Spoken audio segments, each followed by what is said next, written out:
In one of the many panicky moments over the years when an elderly Nelson Mandela's health failed and people prayed, Bishop Desmond Tutu asked, what more does the world want from this man? What the world wanted was that this day would never come. That the Mandela of the big, broad smile and bigger, broader hopes wouldn't leave a world that still needed him. A man who knew privilege in his youth but didn't take it for granted. Activist, lawyer, 6'2", 245-pound strapping boxer. A man who initially felt so strongly that to hit back was wrong. His enemy was poverty and the cruelty of apartheid. But it was peaceful negotiations he first believed were the only real solutions. This was his very first television interview. There are many people who feel that it is useless and futile for us to continue talking peace and non-violence against a government whose reply is only savage attacks on an unarmed and defenseless people. He too started to ask whether peaceful protest in the face of such vicious aggression made any sense. So he tried a different strategy, economic sabotage.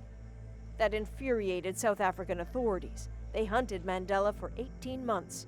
Then they charged him with treason, sentenced him to life in prison. In 1964, he disappeared behind bars for 27 years, most spent on notorious Robben Island.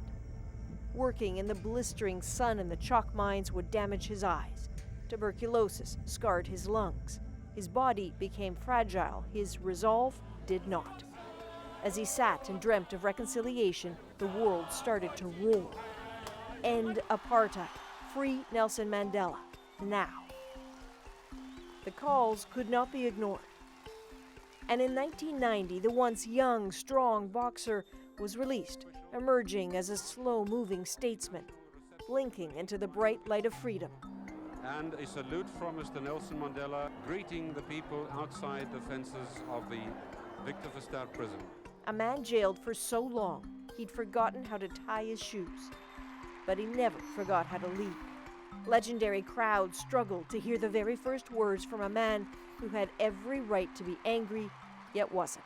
Let us act with political foresight and develop bold steps to end the mindless violence. Let not a single hair, not a window be broken.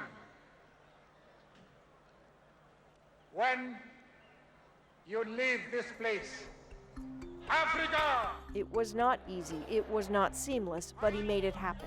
Apartheid ended. He and F.W. de Klerk jointly won the Nobel Peace Prize.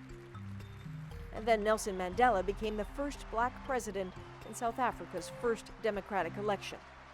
You have shown such a calm, patient determination to reclaim this country as your own.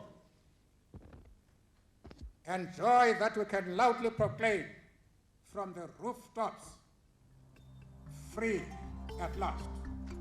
He was, of course, not just South Africa's Mandela, but the world's Mandela, called on to help resolve African political conflicts. And my son has died of AIDS. To break the stigma of AIDS by talking of his own son's death. To fight for the eradication of poverty. To be the worn but ever hopeful face of reconciliation. Always there was the unshakable grace. And who else would get away with calling Queen Elizabeth by her first name? Who else could effectively be adopted as the planet's grandfather? So many wanted so much from him, and he gave all he could. Possibly, probably, more than he should. Once he actually tried to officially retire. The appeal, therefore, is, don't call me. I'll call you. But the world couldn't let go. The calls kept coming. To advise, to speak out, to just be that calming, kind presence. And truthfully, he obliged, always seemingly beaming. There were celebrations, birthdays, and much euphoria, particularly at this moment. Even ill and tired and frail, he managed an appearance at the 2010 FIFA World Cup, a tournament he'd fought so hard to get for South Africa. His nation always came first, often at the expense of his own family and most certainly his own comfort. In the end, Nelson Mandela simply belonged to too many. Adrienne Arsenault, CBC News, Toronto.